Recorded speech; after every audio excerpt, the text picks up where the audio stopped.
Pints with Jack, Season 4, Episode 81. After Hours with Dr. Devin Brown.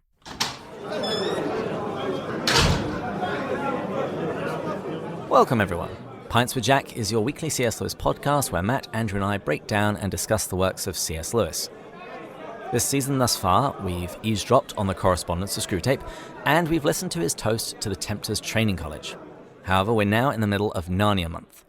In previous weeks, we've discussed this season's assigned Chronicle, which is the Silver Chair. And today we have a returning guest to the show who came on earlier this season to talk about a biography which he'd written of Lewis called A Life Observed. His name is Dr. Devin Brown. It doesn't matter if you forget it. I can always tell you again. Now, in case you didn't listen to that earlier episode, here is a little bit about Dr. Brown. Dr. Devin Brown is a Lilly Scholar and Professor of English at Asbury University, where, in addition to other literature classes, he teaches a course on Lewis and Tolkien. He has a PhD from the University of South Carolina and a master's degree from the University of Florida. Dr. Brown is the author of a number of books on Narnia called Inside Narnia, which is about The Lion, the Witch, and the Wardrobe, Inside Prince Caspian, and Inside the Voyage of the Dawn Treader, as well as the book which we're going to be discussing today, Inside the Silver Chair. Dr. Brown, welcome back to Pints with Jack. Thanks so much. It's great to be back. Now, since I last spoke to you, I've bought a house in Wisconsin and begun planning our move there at the end of the summer. So what have you been up to since you were last on the show a couple of months ago? Well, I'll say this. We can never be too grateful for the way our country is getting back to normal. And so my wife Sharon and I went to Chicago to visit some of her cousins just this last weekend. And, we're able to drive up and be mask-free and safe at the same time. It was just another reminder of the providence of God and the goodness of God. And what a long 15 or 16 months it's been in lockdown. and it didn't have to be this way. And even as we get used to it, I hope we're still thankful every single day for the way things seem to be turning out. At the time of recording here in California, they just lifted all of the restrictions. And so I went to the supermarket, and whenever I saw anybody without a mask, I just beamed. It's like, oh, look at that beautiful face. I haven't seen faces in so long. Yeah, and I anticipate lots of things will be easier, which will also be a joy. A lot of people were just exhausted this last year from doing the normal things with all the extras that implied. You get somewhere, you start out of your car, you're halfway across the parking lot. Oh, you forgot your mask. If you're teaching, you've got to bring your computer to be ready to Zoom and put everything online. So there's been a lot of extra things, and it's been a tiring year and an anxious year, people not knowing what's going to happen. And, I hope it's a lesson in gratitude that we hold on to a long time ago. Humans have a way of forgetting it. People talk about how long it'll take to get back to normal. If you've done it yet, it takes about a day. You're out there and halfway through grocery shop and you forgot that the last time you were in there, you had a mask on and were trying to avoid people. So I hope we stay grateful for that.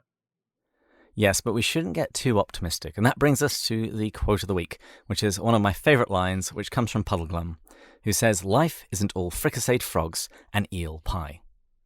And on to today's drink of the week.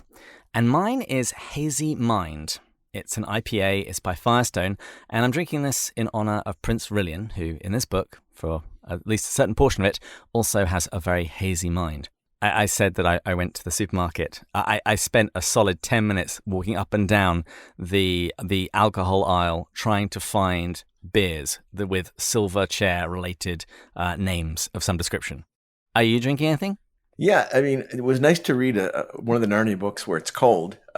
So that we go to the north and they're cold the whole time, because here in Lexington it's hot. And so I'm drinking a big glass of iced tea on the rocks. Lovely.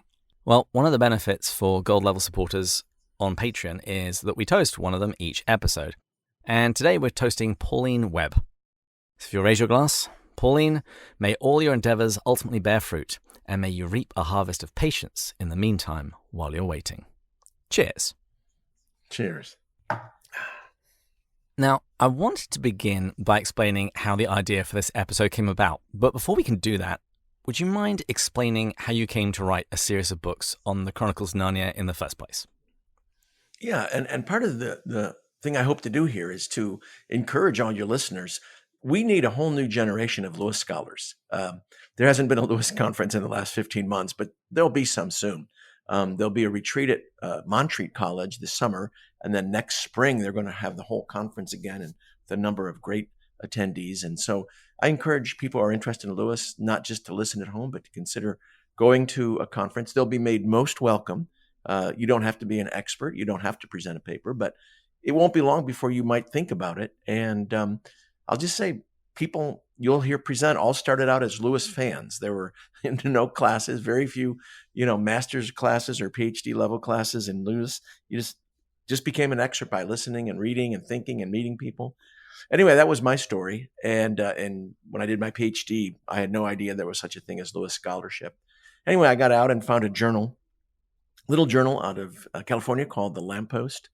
And I wrote some articles, got them published, because that's what you learn to do in grad school. So that was a big plus of grad school for me. And after a number of articles where, very small journals where they give you 2 copies, one for you, one for your mom, to show her friends. I'd been at Asbury for 7 years, and usually you do a project to get a sabbatical. And so I proposed a book on the Chronicles of Narnia. And I was on page 40, and I was still in chapter 2 of Lion Witch. And I started with Lion Witch, and that's another whole story, the order question. So anyway, I decided to do a whole book about the Lion Witch and Wardrobe. And right about that time, they announced the first movie coming out. And if your listeners are interested in doing a book with a brick and mortar publisher and a pretty big one, a for-profit trade one, they would like to know that they could sell 10,000 copies, but smaller one might be happy with 5,000. And for that, you need the interest that a movie generates. So in fact, I got a contract with Baker to do Inside Narnia, a guide to exploring the Lion Witch and Wardrobe. And as you know, there was a second movie, so there was an opportunity to do a second book, and that became Inside Prince Caspian. And then there was a third movie and a third book, Inside the Voyage of the Dawn Treader. And so I conceived of myself maybe every 2 or 3 years writing one of these inside books, and maybe put them in a box at the end, like the Narnia books are put in. That would be what I do for the next 15 or 20 years till I retired. Well, they pulled the plug after the third movie, right? And and I did some other things, so that's all fine too. But then they greenlit the Silver Chair again. It looked like it was going to happen. Things are moving there, and it's weird. You almost have to write the book. Well, you have to write the book before a movie comes out, because a publisher will want the book 6 months to come out 6 months before the movie, so it can be out there riding the increasing wave of interest. And they would like a year for themselves to edit it and print it. So they would want it a year and a half before the movie comes out. So I had a contract with Erdman's to write the next inside book, Inside the Silver Chair. Got it written. It's in pretty good, I would say it's in final form for me, ready to go to an editor. And then they pulled the plug on Silver Chair. So it's sitting on a shelf, basically in a server, up at Erdman's in Grand Rapids, Michigan right now. And that was the thought that I had when I was preparing for our Silver Chair episodes this season. I suddenly thought, wait, I bet he's already written it in advance. And I reached out to you, and you very kindly sent me a copy. So I got to read your book in advance of our Silver Chair episode. And I thought, we need to bring him on, and we need to talk about this book that hasn't quite made it yet. Yeah, and I assume that someday Netflix will get around to making the Narnia films, and at some point they'll do Silver Chair. They may do it first. May do it in publication order. They may do it in the chronological order, but they're going to do it. And Lord willing, I'll still be around to enjoy it coming out. But it's taken a lot of time. I'll just say that. How long, Lord? How long? Oh, absolutely. And is that your plan, to wait to publish it? You're not going to try and self-publish it or get the rights back or anything else like that? No, I'll just say this. People who are looking to write a book, if you have a publisher out there, if you can get a publisher, and it's not the easiest thing to do. There's quite a few books about Lewis out there. Some publishers will say, "Look, we've got enough books about books out there." But if you can get a contract with a publisher, I urge people to do it. You'll get a whole group of people helping you. You'll get someone who will edit it. And I'll just say this: all of my editors, my books, they're never named. It's just how it works. But man, they've done a lot to help my writing clearer and more interesting. I had one editor, and I won't say her name, but she's a pretty famous Christian writer, and she did one of my books about The Hobbit, and she just said, "You don't want that. You don't want that. Take that out. You don't want that." And she was right. And from her, I really learned a lot about writing that I somehow hadn't quite learned up till then. So if you get a real publisher, they'll help with the editing and formatting, and then the cover, and then the distribution. The one thing they won't help with is, royalties. People would be shocked at how little most royalties are. When I published my first book, my students at Asbury said, "Dr. Brown, you published a book. Yeah, are you going to quit your job at Asbury?" And I'd been to the dentist that day, and I said, "Look, and I'd gotten a crown, right? So at my age, you start getting crowns at some point." And I said, "Look, I got a crown at the dentist, and my royalty, my advance, paid my dentist bill, and that's it. So I'm not quitting my day job, basically." Yes, you can make tens of dollars. What was it that actually happened with the Silver Chair movie? Because I just remember there being a lot of confusion. There was a question mark as to whether it was going to happen, and then suddenly there was all this movement, and various people started getting attached to the project and being released, and then just it disappeared, and then the next thing we knew, Narnia had been sold to Netflix. Yeah. And I'll give a little look backwards for people who haven't been part of the conversation, but the general consensus was that The Lion, Witch, and Wardrobe, made by Walden Media, was quite good, right? People really liked it. And then with Caspian and The Voyage Dawn Treader, each one became a little bit less excellent, a little bit less of a commercial success, and a little bit less of a critical success, right? And so Douglas Gresham, who sees himself as the sort of caretaker of the Lewis estate, said, "Look, I've got 7 of the greatest books known to mankind here. Why would I want to make a mediocre movie from them?" So he pulls the plug and looks for a different way to plug it back in the wall. And part of the problem, I think it's the main problem, is the scripts, right? The scripts begin to depart so much from Lewis's original, and the people making them want to put their thumbprint on it and somehow see Lewis as this great genius who's defective in some ways that they can remedy, right? And when you talk to someone, all their remedies, which are supposed to make it better, actually make it worse, right? And we could have, podcasts on the flaws of the Narnia and the Tolkien movies, right? And mostly they'll be in departures from the original, right? Yeah. So anyway, he started with a new idea, which was to get the screenplay first and have that locked down. And he got a really good screenplay writer. I can't remember his name right there. He's a guy who did Life of Pi, the tiger movie on the boat, and did the Peter Pan movie in London there with Johnny Depp. Anyway, very good guy. And yeah. And so very good writer, had got a very good script all locked down, had sold it, had greenlit it. And then my understanding was the company who was going to make it got sold. And I think this happens a lot in the movie business or all in corporate industry. A company gets sold and then all of their plans are sort of up for grabs. And at that point, Netflix seemed very interested in the Narnia universe, bought the rights to all of them. And we were expecting, this is going to be great because they could do an episodic one where they don't have to cut anything, right? They could do 22 episodes for each book and keep every great scene, not have to cut Tom Bombadil kind of thing, right? And anyway, that still could happen, still probably will happen, but there's been very little. Again, then COVID hit, and I get that was a crazy thing. So I don't know. I can't imagine it's not going to happen soon because I'll just say this: as I look at Amazon and I look at Netflix, they're really keen to come up with some great original material, and what I see is some pretty good original material with the occasional great, but not a lot of great. And so Amazon's hurrying to bring us something Tolkien related, and I would think Netflix should be hurrying to bring us something Narnia related.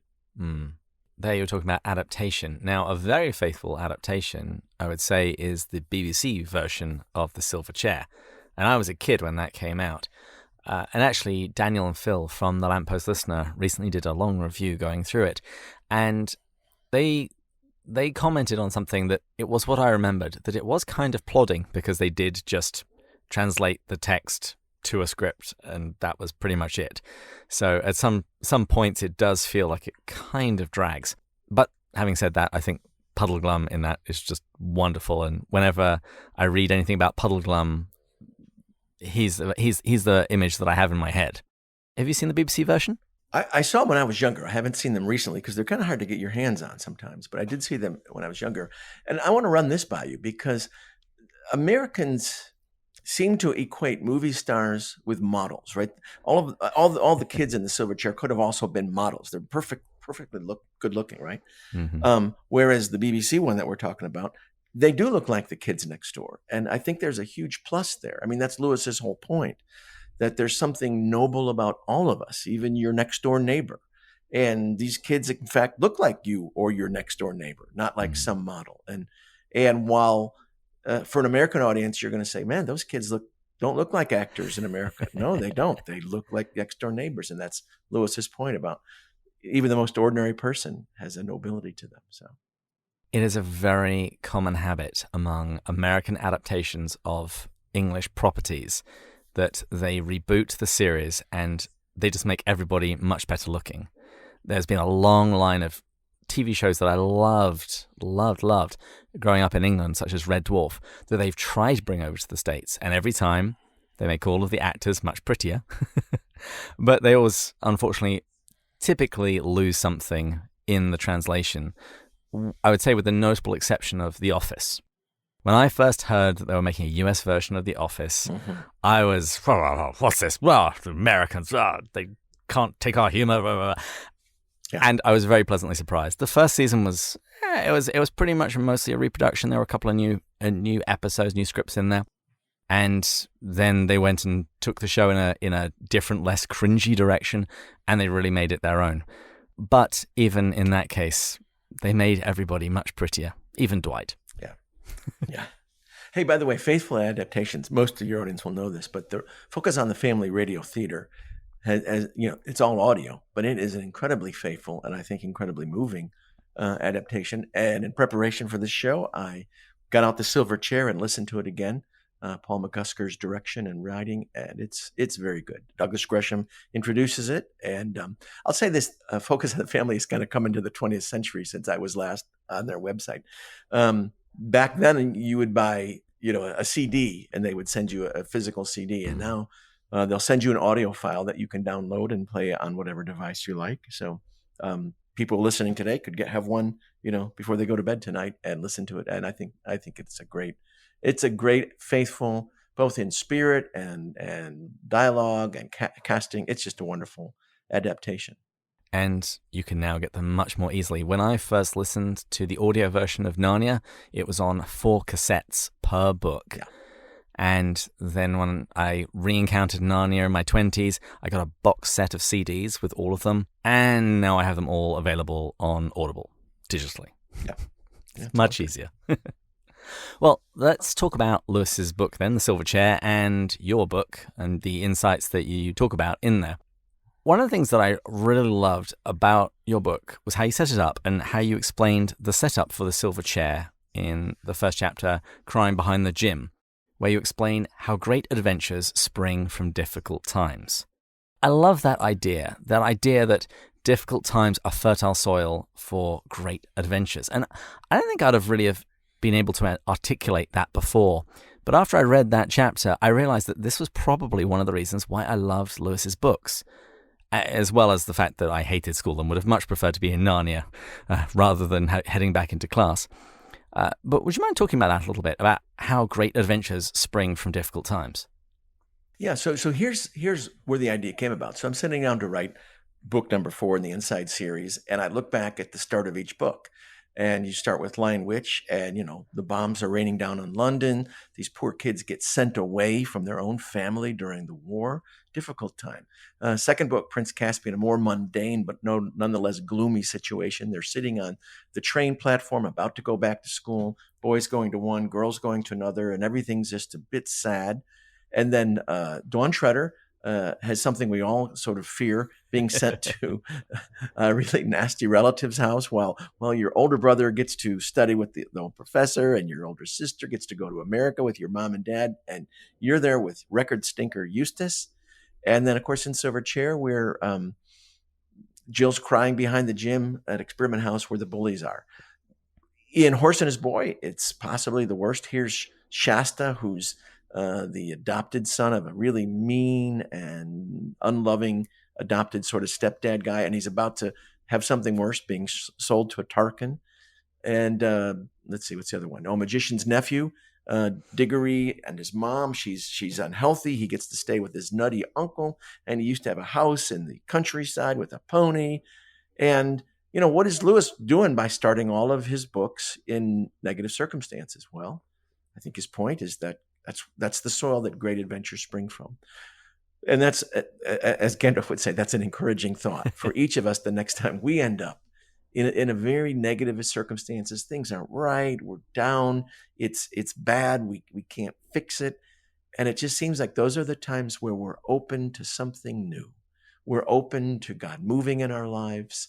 We're open to, something, an adventure to spring forth in a way that it doesn't happen in good times. In good times, we're awfully satisfied and not open to new things, don't want to do anything different. So anyway, that's kind of where the idea came from. Mm. Now, we live in a world where everything's instant, whether it's our coffee, whether it's our Amazon orders. People are shocked when they find out they have to wait more than 24 hours for a delivery.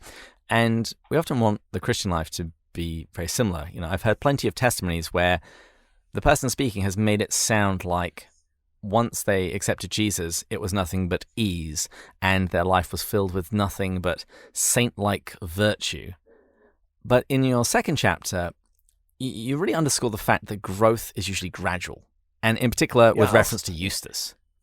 Yeah, so people think about this being the Jill and Eustace story, and that's true, but it's also the Eustace story and the Jill story separately. And so we saw Eustace's great transformation in Voyage of the Dawn Treader.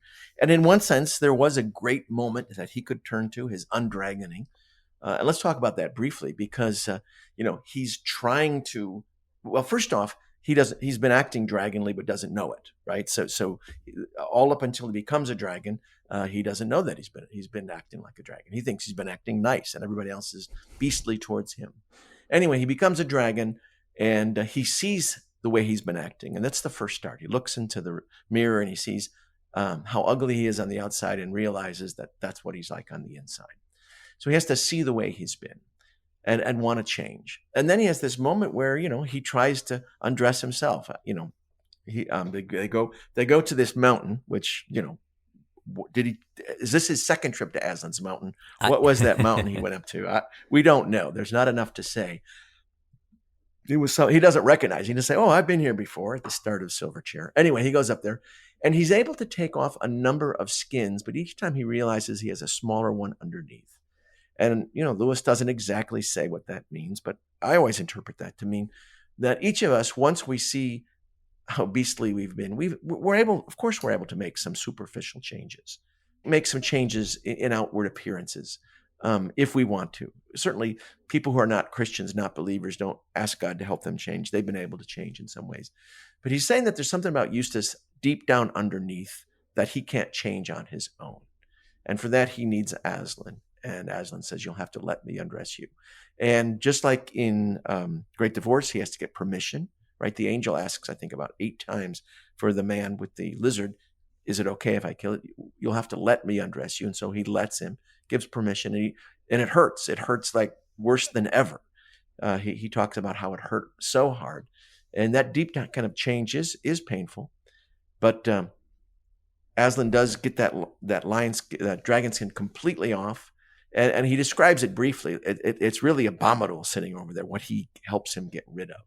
And then he throws him into the pool of whatever that is there, special water, and he comes out the boy he was supposed to be, right? And it hurts then too. Anyway, so there's the 2 steps of it. One, he sees what he is, and then he lets Aslan undress him. But now he's got to, keep working on itself. And there's the famous line from Dawn Treader: "It would be nice and fairly true to say, from that time forth, Eustace was a different boy." And there's a certain kind of book that does that. Mm-hmm. And there's a certain kind of Christian testimony that does that. To be strictly accurate, he began to be a different boy. He had relapses. There were still many days when he could be very tiresome, but most of those I shall not notice. The cure had begun. It's just great news, right? That's my story. That's most of my friends' story, that when Christ took over our heart, we weren't immediately a saint. We were then set on the right road and had a lot more steps to go. And, there are days when we were quite tiresome, but the cure had begun. And that cure continues here in Silverchair. And you see each time he's about to start that lecturing thing that he likes to do, because Yes. he's very smart and that's his thing. And he checks himself each time. Even when he's right, he checks himself. One of my favorite scenes is where he offers Jill a peppermint because he sees that she's not herself. That's something the old Eustace would never have done, right? He would never have thought of doing it, to say, oh gosh, she's not herself. I'm not going to press it. Let me give her, see if she'd like a peppermint here. So we see it's a lovely point where we see him, further down the road, still offering a lot of suggestions that may not always be wanted. And I'll just say, if people get to the last battle, it's who's king then? Really, not Tyrion. Tyrion, yeah. Tyrion he's interrupting somebody who's telling a story. He says, let the maiden tell her story, because he's about to lecture a little bit again. So, even then he's still working on it a bit. And aren't we all? Yeah. I do really like that. And I think a lesser writer would have made him so annoying by being so good all of the time. The fact that we see Eustace slip up and also make mistakes and be kind of annoying at times just lends far more authenticity to the story and a much better representation of reality. Yeah. And the other thing I look for, and I'll just say, the gradualness of Eustace's conversion is great. Everybody can see that. But if Lewis has an idea of what conversion looks like in himself and others, we might expect to look for a few more things. And these are not going to be quite as apparent, I would say. And that is, let's go to the Great Divorce, right? And there's the man with the lizard. And once he's converted, the lizard becomes a stallion. So his vice becomes a virtue that he can ride on his journey toward heaven, that can carry him faster and farther. Lewis says something odd to that. Let me grab my book here. In Mere Christianity, in the preface, you guys talked about it when it went through.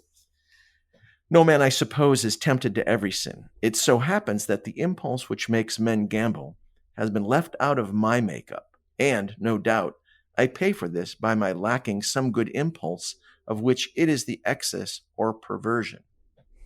And, Lewis is right, absolutely right, in suggesting evil can't create anything, so it takes something good and twists it or makes it excess or something. So if that thing has been converted in Eustace, what is his stallion, right? Mm-hmm. What might we look for that? And again, it's not that clear. And not every one of the ghosts we see that sort of conversion, but Lewis mentions it twice in other works. And I'll just say this: Lewis is very smart and very perceptive. The diary piece that you guys read in the Dawn Treader piece just suggests he's very aware, and he takes everything he can see and, of course, turns it to his own ends, to paint the other people as being, the beasts and him, the poor victim. Well, he's awfully perceptive, especially in that opening chapter where we first meet him, of it's them, isn't it, Jill? They're bullying you. Yeah, I can see that. And he now turns that perception and insight into being quite nice to Jill. And not that he's perfect, every so often he says, yeah, remember when I was afraid of heights and now you're afraid of small places. But he's also quick to say, look, Puddleglum will go first. You hold on to his heel. I'll hold on to yours and you'll be okay. Because, he's gotten pretty good at that. So anyway, I kind of keep looking for that. I guess the other thing before we leave this point is, Lewis is very gracious to give us multiple viewpoints on the same topic. So this topic of the gradual conversion, you guys covered it in Silver Chair, where Screwtape tells Wormwood he will be working from the center out. Yeah. Right. So if the undragoning of Eustace is the center, now we get to see each consecutive circle in Eustace come under Aslan's governance. Mm-hmm. So it's a great concept, and we'll see it in different characters. And speaking of Aslan, probably the scene which was burned into my brain as a child from the Silver Chair was the conversation between Jill and Aslan by the water. And I remember when I reread this in my 20s, I suddenly now saw the Gospel of John all over that scene. What was Lewis really trying to do here? Yeah, and I'll just say this. Part of this has to do with, what does it mean to read a book, and what's a fair inference. And I'll suggest the Chronicles are particularly easy to go astray on, because we'll see a reflection, we'll hear an echo of some biblical element, and we'll want to make it a mirror. We'll want to make it the exact thing. And a classic example pure is, allegory. A pure allegory. This is this. And a classic example is when people want to say that Aslan's table at the end of Dawn Treader, that must be the Eucharistic table. Well, gosh, there's a lot of dissimilarities to call it Eucharist. Reepicheep toasts to Ramandu's daughter, not to add, and I get this. I get the stone knife is there, and so we have a remembrance of Aslan's, but not much of one. I mean, like none at all. And Aslan doesn't seem to be present there. Anyway, we have to be careful to bring out the equal sign. So Jill is thirsty here, but she's first of all thirsty for water, right? She's been crying. She hasn't any water, and this is incredibly great water. And there's all these passages about water, right? Let the one who's thirsty come in Revelation. The John one that you mentioned, I'm the way, the truth, and life. No one comes to the Father except through me. And then whoever drinks the water I give them will never thirst. Meeting the woman by the well. Yeah. The women at the well, exactly.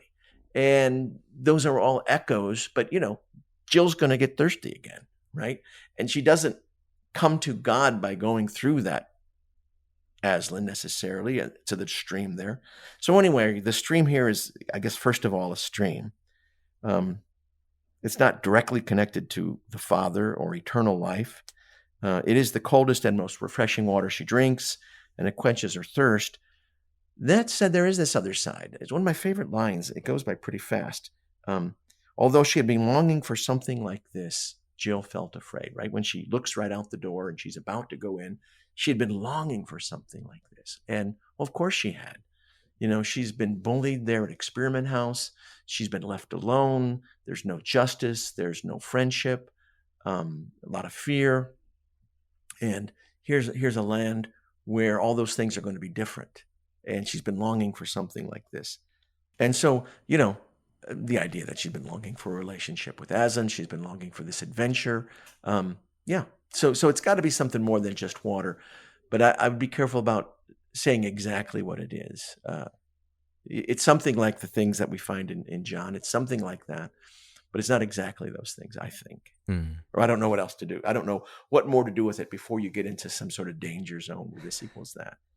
Do you add any more on that one? I mean, what do you do with it? I don't know. I think it's like, well, a lot of stuff in Narnia. I completely agree with you. We don't want to commit the sin of allegory, but the motifs seem to match up very nicely insofar as here is a girl who is looking for something, needing something, and she encounters a person who offers her everything that she ever wanted, but in a harder way.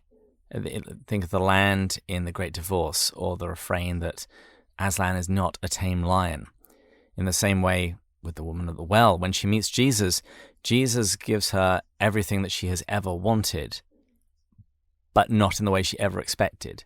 And it also cost something for her, because she had to offer a confession. She had to speak to her own life and come clean as to what she had been doing. Lewis has the line about God's hardness and men's softness. And I'm often put in mind of that, because she is given this water, but she also comes face to face with what she has done. I think it speaks very, very powerfully to what we're told about Aslan in The Lion, the Witch, and the Wardrobe. That he's not safe, but he is good. Yeah, you're exactly right, and I would add to that, you're exactly right, and all the details that go up to that. So the first thing that she thinks she's going to do is draw some circles and some pentagrams and say some special words to make sure that the lion lets her into this land. And the very first lesson she gets is from Eustace. He wouldn't like that, and it wouldn't work. You can't make him do something, right? Mm-hmm. And so there's lesson one. Then lesson two, she gets there and she'd like to drink. Would you move? Would you mind moving? Oh no, I'm not moving it. I'm here. And she's going to have to. You're exactly right. Get it on her own terms. Get it on his terms. And she learns that Aslan isn't a vending machine, right? Yeah. You can't make him do what he's. You can only ask him, and he likes to be asked. And the other thing you mentioned is really great too. It's a great scene. Is the woman at the well is confronted with exactly what she's done. Jill's a little bit better at it, Yeah. He says, "What were you doing at the edge of the cliff?" I was showing off. Right. That is a good answer. Right. Now you're on track. You've made a good answer. You've learned that I'm not a being that you tell what to do. I tell you what to do, and you get it on my terms. You get the water. Oh, then there's no other well, right? Then you'll die of thirst unless you come and do it exactly the way it has to be. And that's a great that maybe that is the first lesson in coming to Christ, that He's in charge, and you get it on His terms or not, no terms.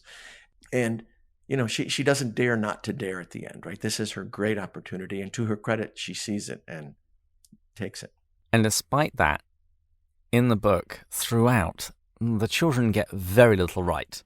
They forget the signs, they miss most of them, and they're repeatedly distracted by either comfort or promises of comfort. And the application of that to the Christian life seems fairly clear. We see how the children get distracted from their mission simply at the promise of warm baths and fires and food. Yeah, and I would say that even though the journey in the silver chair is quite fantastical, the actual story of faith journey is the most like our own journey for most of us. Jill is not, Eustace, the old Eustace. She's not Edmund. She's not a traitor. She's not a beast, right? She's just an ordinary kind of kid who complains a fair bit and doesn't stay focused on the job and thinks she's got the signs better than she does. And she's like all of us, right? And so we see our journey in hers. And the mistakes she makes are not, something where she's got to have this huge meeting with Aslan like Edmund does, right? It's the common ordinary mistakes, but yet she feels them. And what do they call it? All the snappings. That's a British thing, right? All the snappings and quarrelings, and she feels bad about it. And I think that's a lot of Christians. Christians aren't making these horrible, big, gigantic mistakes. They're making lots of little ones, and in good times and bad. I mean, the first time she forgets the signs, she forgets them because everything's so exciting at Cairnpeville, right? She's got a feast and she got new clothes, and she's even forgot to think about it. And then later on, she forgets them in bad times. And the other thing that's kind of interesting is this is a book where Aslan isn't with them. He doesn't come with them to Narnia except briefly in a dream to Jill. He meets them in his country, and then he's there on the dock, but blows him back to his country right away. And he says this, he says, when you get down to Narnia, the air's kind of thick down there. You're not going to hear me quite as well as you do up here. Things aren't going to look like they do up here. And, that's all of our lives in the real world. Pay no attentions to appearances, as our final words. Follow the signs, remember the signs, obey the signs. And those are good words for all of us to hear down here. Here in San Diego, there is a retreat center about an hour and a half away up a mountain. And as I've served in the diocese here, I've repeatedly heard stories of people where they go up to the mountain and they have a real moment of encounter, a real metanoia, and they all speak about what happens when they go back down the mountain. When you can see up on the mountain, you could see things clearly. You knew what you needed to do. You had resolve to do it. And you start going back down the mountain and it starts getting a little fuzzy. And then before you know it, it's a few weeks later and you've forgotten about that important truth that you had finally come to grasp. You sort of started to lag on all of those great resolutions that you had assigned yourself. One of my favorite bands, Casting Crowns, they have an album called The Altar and the Door. The lead singer, I saw a video of him explaining it, and he said, when I'm at the altar, sin, it smells, it stinks, I don't want anything to do with it, I can see clearly. But then I turn away and I start walking towards the door and something happens. Yeah, and I'll just say that the young person version of that, many people might know, is going to church camp of some sort, right? Yes. And so when I was a kid, my brothers and I would go to the church camp, and you would be, on fire, and you'd be committed to doing better. And, you're going to read your Bible, you're going to pray, and you're not going to fight with your brother and sister. And, your version of Jill is you go home and you gradually pray less, don't read your Bible every day, and start getting in quarrels with your brother and sister over nothing. And it looks just like the silver chair. And church camp was Aslan's country. And, this is great news. Right? They, at the end, they complete their task and they're told, well done. And Aslan will say, I'm not going to always scold. Matter of fact, I'm only going to scold when you need me to scold. And I only do so out of love. The things that she does wrong, we all do wrong. And you mentioned before about Aslan's appearances in this book. He's there at the beginning, he's there at the end, and you have that dream. But other than that, he isn't around in this story. Yet he's also somehow in control of the events. And I would say you get that in spades then when you get to the horse and his boy. But in this book, Puddleglum tells us that there are no accidents. Yet Aslan also at the same time seems absent. How do we navigate that paradox? If this is supposed to be really about your story and mine, it seems to be that way because, we don't look around and see God like they might have in the first century or like we did when we were at the mountaintop. He's here in a less direct sense, maybe through his words, right? And I'll just say a word about the signs. They're not exactly quite equal to Scripture. It's one of these things we shouldn't do an equal sign to. Because why? Jill's the only one who's commanded to follow them, and I guess Eustace to some extent, but no other people on the planet, unlike Scripture, which all of us are supposed to follow. And there's nothing moral about them, right? They're instructions on how to rescue the prince. They're not thou shalt not or thou shalt. Mm-hmm. And as soon as they're accomplished, we forget them, that we should forget them because they're done.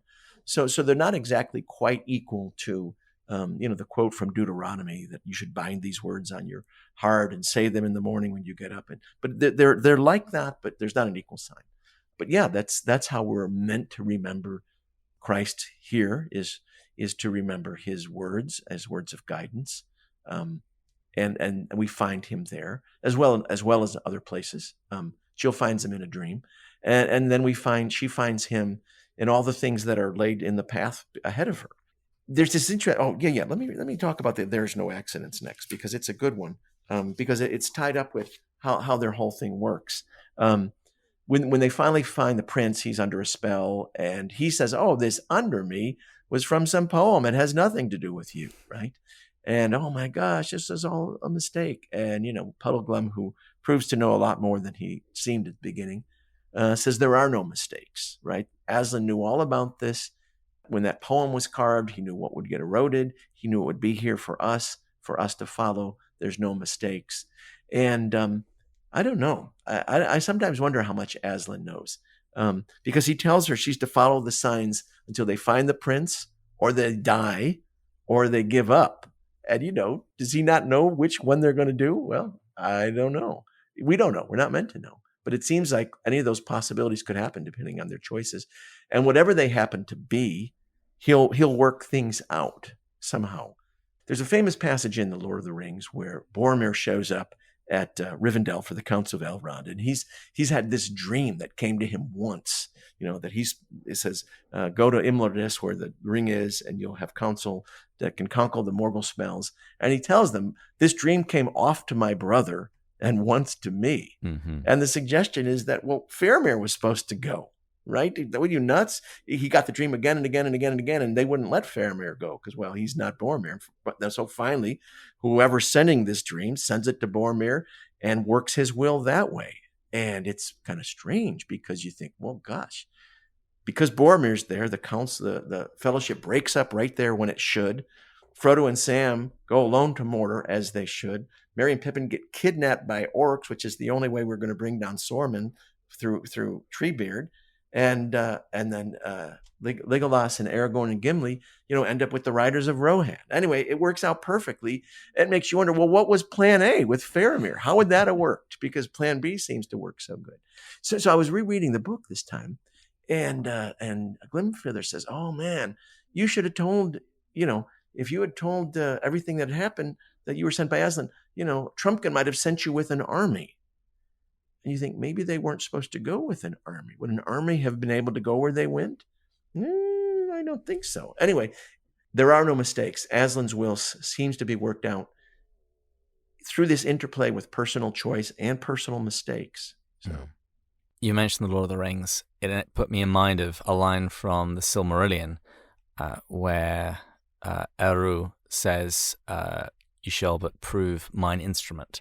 Basically that whatever Morgoth does, Eru here is God. I'm going to commit the sin of allegory just to make the symbol for people who haven't read it. Eru is God, Morgoth is Satan. And God basically says to Satan, whatever you try and do, I'm going to just use it to achieve my ends regardless, whatever you try and do. And yeah, we get into very heady theological waters when we get to this point. But when you said, does Aslan know? I would say he knows. But he, in his instructions that they are just to follow the signs until either they've rescued the prince or they die, from that I get the idea that Aslan knows, but they don't. They don't know how this is going to work out. And even Puddleglum says, Aslan just told us to follow the signs. He didn't actually tell us what would happen when we followed them. We don't have those guarantees. Our responsibility isn't so much success, but faithfulness, obedience. Yeah, exactly. And I'll say, Lewis looks back on his own life, and I think he's writing autobiographically in The Four Loves, and he talks about the seemingly accidental way that friends may initially meet and form a relationship. And here's what he writes. A few years difference in the dates, and he's thinking of Tolkien and the Inklings, right? Mm-hmm. And all of his other great Christian friends. A few years difference in the dates of our births, a few more miles between certain houses, the choice of one university instead of another, posting to different regiments, the accident of a topic being raised or not being raised at a first meeting. Any of these chances might have kept us apart. But for a Christian, strictly speaking, there are no chances. No accidents, right? A secret master of ceremonies has been at work. Christ, who said to the disciples, "You have not chosen me, but I have chosen you," can truly say to every group of Christian friends, "You have not chosen one another, but I have chosen you for one another." Right? And so, Lewis in his own life looks on these people who have come into his life, these books that have come into his life, and sees a secret master of ceremonies behind that, and sees no accidents in his own life. You'll get to that when you do The Four Loves, right? Yes, I'm really looking forward to it. The dialogue-heavy section of The Silver Chair is definitely towards the end of the book when they meet the Lady of the Green Kirtle, and she tries to convince Puddleglum and the children that the sun, Aslan, and the entire Overland, they're all not real. They're make-believe. What is Lewis trying to sneak past our watchful dragons in this conversation? Because there seems to be a lot more going on here. That's right. There's a lot going on. And I think there's a certain kind of, certainly as a child when I read it, I had no idea that this was a critique of materialism and Sigmund Freud. But that's where's Lewis is going. That said, if you just read it as story, it works fine as story, right? But really is under an enchantment when we get there, right? First, his enchantment. And I write in my book, he echoes the plight of modern man who, except for rare and fleeting moments of clarity, has fallen under the spell of materialism, and so has also forgotten who he is and where his proper home lies, right? And we might think of the line from The Weight of Glory. Lewis says, "Do you think I'm trying to weave a spell? Perhaps I am. But remember your fairy tales. Spells are used for breaking enchantments as well as for inducing them. And you and I have need of the strongest spell that can be found to free us from the evil enchantment of worldliness, which has been laid on us for nearly 100 years. That's the spell he lives under. It's the spell that the Green Witch tries to create in him. The idea that there's no world but this one, right? And then they all fall, oh, there's no world but this one. And, a lot of people have fallen under that spell today. So that's a big first step in what's going on there. That entire scene, maybe it's just because we read the book this season, but that entire scene seems to me to be very Screwtapian. The Lady of the Green Kirtle is Screwtape. She is seeking the same sort of ends as Screwtape. And even really earlier when you mentioned the fact that he explains away the words that they see written across the land, that's actually something that Screwtape talks about at the very end of the book. What they need to regard as real, well, let them just look to the physical processes that they can understand and then let that be the end of it. Well, if we can explain partially why these words are here, well, then that's all it is. That's what's real. Anything else is mere wish fulfillment. Yeah, and keep going with that. I mean, that's a great point. And she's like Screwtape. She's there to fuddle them, right? She throws this incense on the fire. She starts playing the lute and tries to keep them from thinking clearly. So we almost see exactly what Screwtape does in book one. Wormwood, you're there to fuddle them. Don't get them thinking. Matter of fact, you're there to confuse them. The more confused and befuddled they are, the better. The second thing that happens, though, is where she tries to put the spell over them again. And it's critique of Freud's critique of religion. There never was a world. And let me see if I can't read this. Followers of Freud might say, I'll put the Freudian words into what she says. Tell me, I pray you, where is this heaven? Right? She's trying to say, where's Narnia? But Freud would say, where is this heaven? Is it a country located up in the clouds or in outer space? Your notion of heaven is just an illusion, just a dream you created because you wished for such a place. But there was never such a world.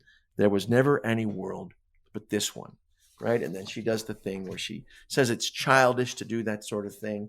And they think of the sun, and then they think of Aslan, right? You've seen lamps, the witch says, and so you imagined a bigger and better lamp and called it the sun. You've seen cats, and now you want a bigger and better cat, and it's to be called a lion, right? And here's Freud as the Green Witch. You've seen fathers, and so you have imagined a bigger and better father and called him God. While this is a pretty make-believe, it is suited for children, not grown-ups. It's time you put away your childish fantasies of make-believe. There's work for you to do here in the real world that consists of only what can be seen and touched, right? So it's his critique of Sigmund Freud. And then, at the end, a really great argument, really Puddleglum ends up with to say, look, let's say all this is true. That's a great line. It's the big climax. Let's say all this is true. We've made this all up. 4 babies making a make-up world have made a better world than the real one. And Lewis's point is, if your claim that all there is, atoms and molecules, well, our world is way better than that. The one that we looked at that has goodness, truth, and beauty, and duty, and community, right? It's way better than your world. A play world where there's beauty, goodness, and truth licks hollow a so-called real world where none of these things exist. A made-up world that is full of meaning and purpose, where each individual is of infinite worth, beats a real world where there is no meaning or purpose, and people have no intrinsic value. It is far better than a world where might is the only right, and where invading another country is seen, as the enchanted prince calls it, a most comical thing. And of course, Lewis, when he's an atheist, right, he's got that famous line, all that I believed in was grim and meaningless, and all that I valued I thought was imaginary. Lewis sees materialism from he writes for Mere Christianity. I think they gave me this job because I'd been an atheist for long. I knew what Christianity looked like from the outside, which is a great one.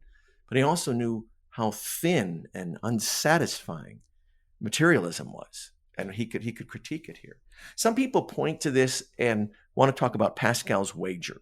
And I don't know if your listeners want to go that far, but Pascal said it's worth believing in God because if you believe in God, you might have to give up a few rather superficial pleasures, which would be something, but not much. But the risk, if you're wrong, and eternity in hell, and that is not so. When Puddleglum says, "I'm going to live like a Narnia," even if there isn't a Narnia, and I'm going to live for Aslan, even if there isn't Aslan, he's not saying Pascal's wager. What if there is one? He's really saying the opposite. And I actually agree. Even if we were to find tomorrow that everything we've believed in about eternity is wrong, the life we're living, a life for others, a life of caring, a life of connection, a life of commitment, is way better than, as the Beatles would say, the I, me, mine life, right? And it beats that world to bits. And he says, even if there isn't one, I'm going to live this way because it's a better life. It's a great thing. I don't know if other people are convinced by it as I am, but I just think it's brilliant. Yeah. And you can actually find that in Pascal, where he makes the wager. He does make the point that the things that you give up for God, there are actually also good things that come with that. I mean, you only have to look at somebody who is dominated by some kind of sin, and you've got to ask yourself, is that really living? That doesn't look better to me. Yeah. And I'll say this, as a young person or Christians from the outside, Lewis has this thing where people think of God as somebody who walks around and finds anybody who's having fun and tells them to quit doing it. Thou shalt not. I'll just say this. Yeah. Quit having fun over there, right? He's the great spoil sport. And I'll just say this, the older I get, the connection between holiness and happiness, they're not the opposite. You can be holy or you can be happy. They're the exact same thing. If you're holy, you're going to be happy. You can't be happy without being holy. Obedience, connection to happiness is not just arbitrary. They go together. They're the same thing. Anyway, when you're young, maybe you think the opposite. But man, after a while of living the life, it's like, yeah, that's the way I want to go. I mean, Lewis talks about Christianity not making you happy. He means in a very different kind of sense. I wish he'd explain that a little bit more. He does the thing with pride. Is it bad to be pride? Well, it depends what you mean by pride, right? Describe and define. Yes, yeah. He should have said, what does it mean to be happy? Does Christianity make you happy? Well, of course it does, but not like a different kind of very superficial, quick happiness would be. So for that, you have a bottle of port. That's exactly what he said. Now, I recently interviewed Stuart from Into the Wardrobe, which is a YouTube channel, and he had produced this really fun video where he speculated about the origins of the Lady of the Green Kirtle. What is her backstory? Do you have any wild speculative theories? No, I have very tame ones. So, first off, I think Lewis would be the first one to say we should have lots of fun with Narnia, right? And we should write fan fiction, and we should speculate on what happens to Susan, and we should speculate where did this Green Witch come from, and come up with all sorts of theories. But at the end of the day, if you're a lit teacher, you have to keep your feet on the ground a little bit. And I'll just say this, and do what the book suggests is fair. Let me give you a back one. You and I didn't love the third Narnia movie too much. Ugh, no, stupid. Right. Yeah, and maybe we like the second one a little bit more. Mm-hmm. But there was this scene where Susan kisses Caspian, right? Ugh. And that's not in the book, right? Yeah. And everybody wants to talk about the kiss.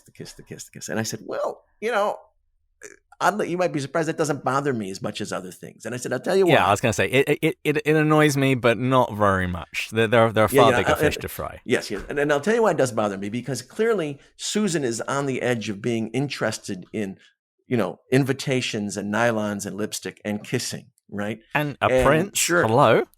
She's only human. Well, the prince, yeah. And the prince, well, he's had the girl with the freckles at the start of Dawn Treader, and at the end, Ramandu's daughter. Hey, you got to go back for her. So they're clearly interested in such things. So it's in keeping with the spirit of the books. And like if Lucy kissed somebody, I'd go, you do not understand Lucy at all, at least when she's younger, right? So anyway, it's in keeping with the books. So I usually try to do, well, what's in keeping with the books? So the first one, as everybody knows, is there's an old owl. It's not some young one who doesn't know what he's talking about. In the Parliament of Owls, who says, long ago, a white witch came out of the north and bound our land in snow and ice for 100 years, and we think this may be some of the same crew. It's the old owl who says that. And if that was all there was, I think we could speculate more. But at the very end, under the disappearance of Jill, and while they slept, Prince Rilian was talking over the whole adventure with the older and wiser beasts and dwarves, a signal from Lewis that, well, this is probably it, right? And the older and wiser, and now they all saw what it meant, how a wicked witch, doubtless the same kind as that white witch who had brought the great winter on Narnia long ago, had contrived the whole thing, first killing Rilian's mother and enchanting Rilian himself. And they saw how she had dug right under Narnia and was going to break out and rule it through Rilian, how she'd never dreamed and how he had never dreamed the country that she would make him king in name, but really her slave was his own country. And from the children's point of the story, they saw she was in league and friendship with the dangerous giants of Harfang.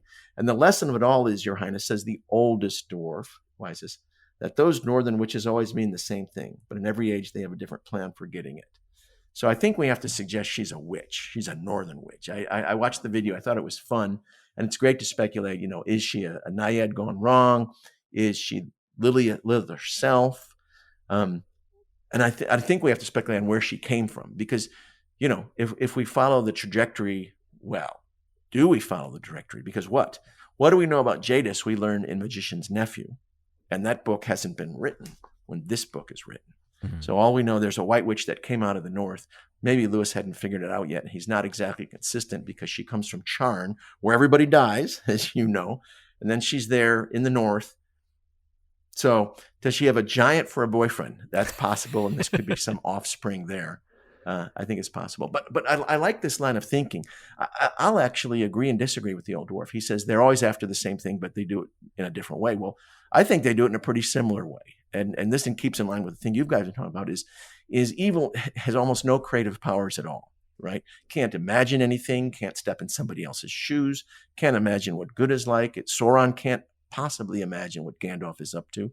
Evil can't understand good because it lacks imagination. So let's see, the White Witch has got her own posse of hags and werewolves and woozes or whatever they are, and they're going to take over Narnia. But she kidnaps Edmund under the pretense that he's going to be a king, and that's actually what he's supposed to be anyway. Mm-hmm. The Green Witch kidnaps Rilian, and he's going to become king, but he's supposed to become king anyway.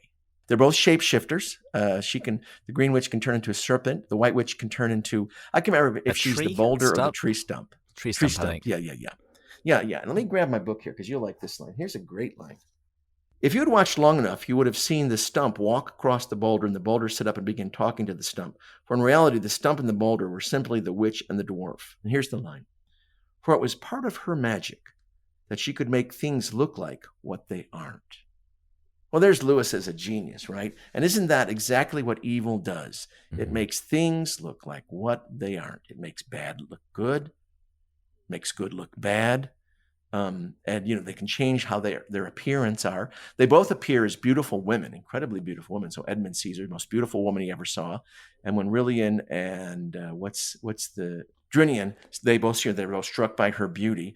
And Caspian's mom, she dies trying to tell him something, right? And I think she's trying to say, there's a really, really beautiful woman, but don't be tricked. She turns into a snake and he's going to bite you. That's what she's trying to say. At the advice of every mother to her son. Stay away from other women. Yeah. So I think they have a lot in common, both the Green Witch and the White Witch.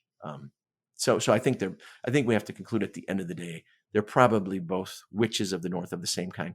Where the Green Witch comes from, we don't know. I would never say she's the White Witch. Aslan killed her. Yeah. He's not an idiot. Could she be brought back? I don't know. But to tie a few of these threads together, you spoke about their similarity. Well, that's the very line that Lewis has in Mere Christianity when he's talking about pride and sanctity. He says, if you want similarity, every single dictator, despot, they are all the same. If you want variety, that's when you look to the saints. That's right. And oddly enough, who they resemble a bit is Miraz, right? All these tyrants look the same. Mm-hmm. They want to pretend like they're taking power legally for their own, self-image and to confuse other people. But really, it's just I, me, mine, me. So, yeah. Well, let's wrap things up and talk about the end of the book. And there are a few points in the Chronicles of Narnia which, when I'm reading them, they're liable to make me tear up a little bit. You've got Aslan's death at the end of The Lion, the Witch, and the Wardrobe, Reepicheep leaving the children in the Dawn Treader, and also this ending, the end of the Silver Chair when Caspian dies. But it's also the ending out of all the books where I cheer some of the most. Because Caspian is restored, he's brought back to life. He and Aslan actually come into our world, which I'm very excited as a child. And the bullies get their comeuppance. The school, this terrible school, it starts to be fixed.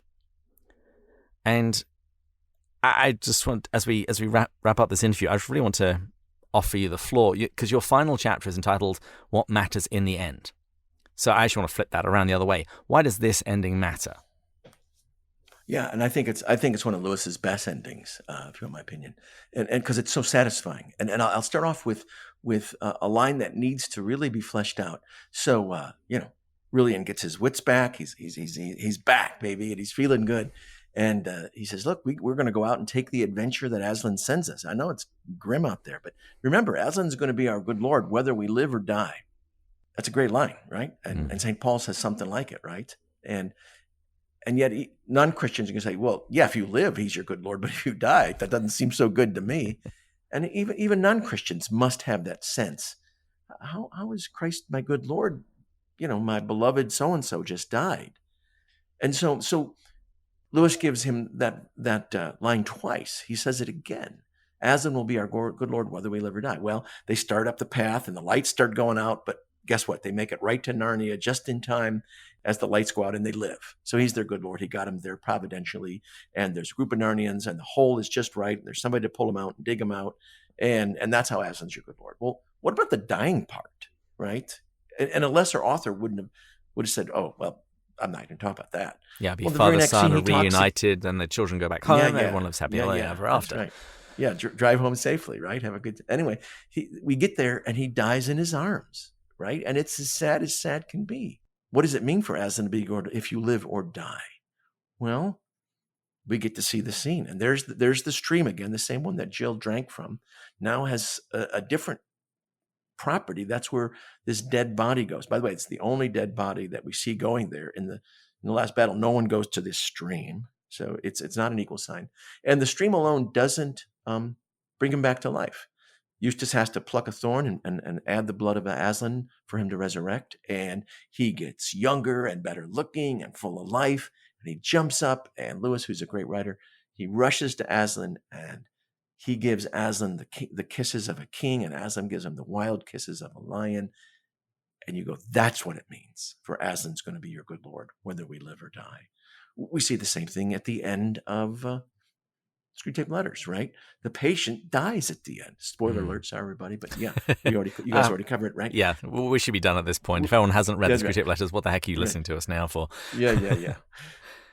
And then he saw him, right? And boy, I don't know that there's ever been two better depictions of death than Caspian coming back to life there, and the patient coming to eternal life in the last letter of Screwtape.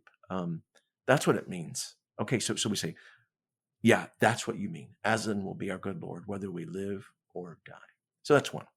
The second thing that I think is great is, I think you've mentioned before that you hate that the Scouring of the Shire was cut from the Lord of the Rings movie. And I do, because it's kind of the whole point, right? That's the whole point. You've been brought on this. That's what you've been trained for, says Gandalf. You're going to go in and set things right. That's how these things work. You've been saved to save others. You've been trained to become Christ for them in the world. And so Jill, who's been miserable and a victim and helpless, now is going to be an agent of justice and setting things right? And look, Aslan could have gone and done all that by himself, but he chooses to have Jill and Eustace with the help of Rilian go in there and do it. And so that's what she's been brought here for. And from then on, so she's been changed by her adventure, as we all are. Even Puddleglum at the start says, when Eustace says, oh, if you're such worried about it, don't go on the adventure. Oh, I'm not going to miss this adventure. It'll be great for me. And he says it in a jokey way. Yeah, settle me down. But Lewis really means the opposite of that. This adventure will be great for you. It'll be the making of you, right?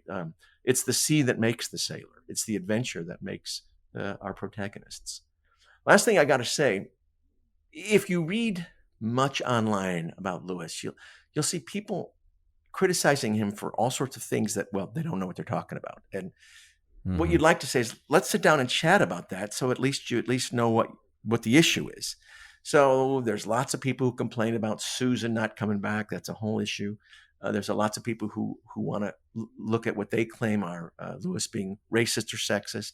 And then they all want to complain about the bullies getting spanked at the end, right? Because, they don't want anybody getting spanked. He's a mean guy. As someone who was bullied, I was totally fine with it. Yeah. Well, let me go backwards. And again, the text doesn't say this, but it supports this. This is the whole point. Eustace, just a semester ago, because this happened over the holidays, that he goes to Dawn Treader. Last semester, Eustace was one of these mean old bullies, right? And he didn't have any friends. What did his friends call him? I don't know, because he didn't have any. There's the line, right? Well, he did have one waiting for him. Aslan was waiting for him to give him exactly what he needs to quit being so miserable and friendless. And guess what? It hurt, right? Hurt like the most thing you can ever hurt in the world. His transformation hurt. And why did it hurt? Well, we're meant to think that nothing else would have got his attention, right? In Problem of Pain, the famous line, God speaks to us in our pleasures, but shouts in our pain. It's his megaphone to rouse a deaf world. And here's Eustace, that's been deaf to everything, every call to repentance, now gets the pain of becoming a dragon and undragoned, and actually it works. Well, what about those 5 or 6 bullies that are mentioned on the next to the last page? Surely Aslan has plans for them to prosper, plans for them to be transformed. And the suggestion is they haven't been listening. They've been just like Eustace. I mean, why couldn't they just have been expelled without being reformed? Well, that's not the way Aslan seems to work. He's got plans for them, as he does for all of us. And, he's speaking to us at all the time. And if we'll listen to him, he won't have to rouse us with the painful megaphone, maybe. Anyway, that's why that ending is particularly good, I think. And then, he ends with this crazy little, they call it a button sometimes. It's this little upturn that has nothing to do with anything. We see it a couple times. Logic, what do they teach them in the schools for the first one?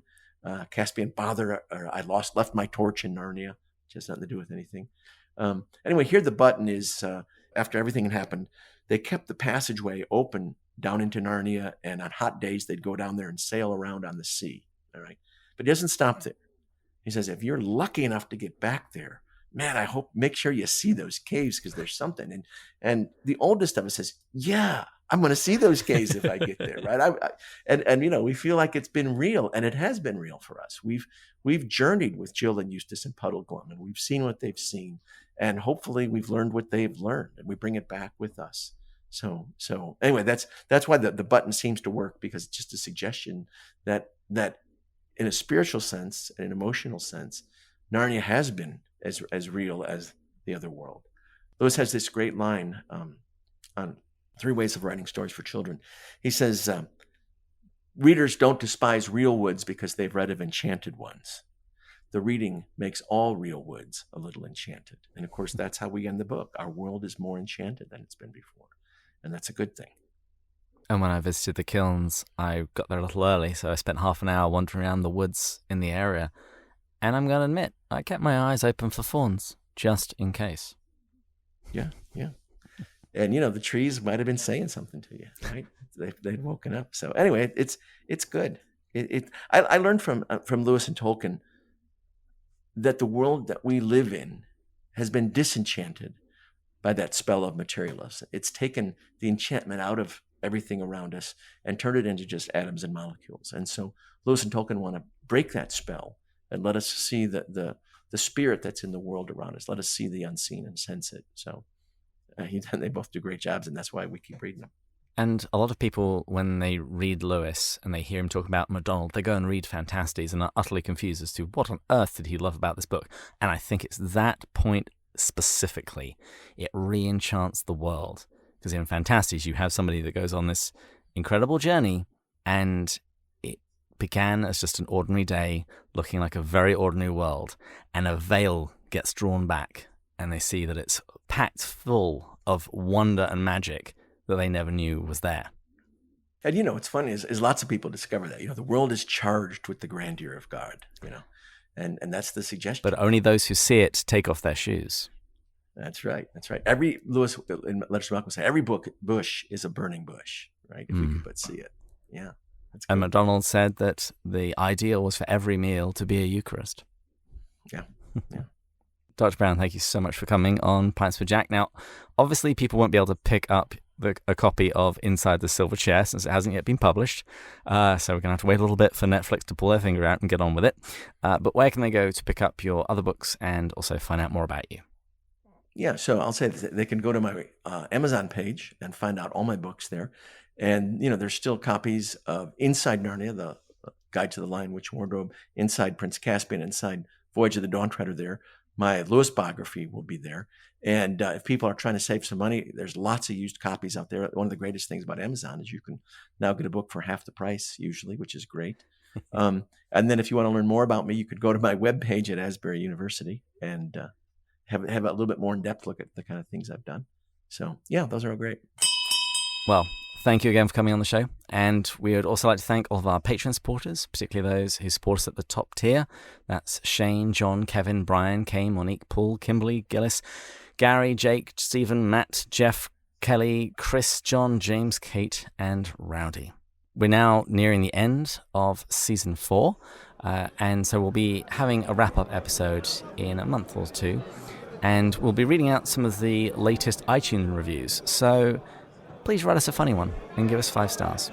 And please join us next time when we'll continue going further up and further in. Cheers. Cheers.